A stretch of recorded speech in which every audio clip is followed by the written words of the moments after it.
माझ्या नाशिकच्या घरामध्ये देव्हारा का नाही आहे याचं उत्तर मी तुम्हाला देते. पण आज सांगते की आम्ही काल महाकालवरून आलो आणि आज सकाळी उठायला थोडा उशीरच झाला.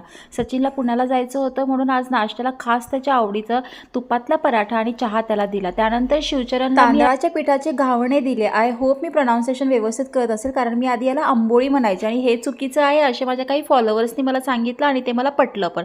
त्यानंतर शिवबानी बाबांचा आशीर्वाद घेतला, देवपूजा केली आणि त्याचा तो स्कूलला जायला निघाला. तो रोज स्कूलला जात असताना असा देवाचा आशीर्वाद आणि माझा आशीर्वाद घेऊन जात असतो. फक्त तेच आहे की मी रोज शूट करत नाही. सचिनचा युनिफॉर्म बघितल्यानंतर मला माझ्या हॉटेलचे दिवस आठवले आणि ते खूप मी प्राऊड फील करत होते की ॲटलिस्ट मी सुद्धा हे दिवस जगले आहे. मला पण छान असे अवॉर्ड वगैरे मिळायचे.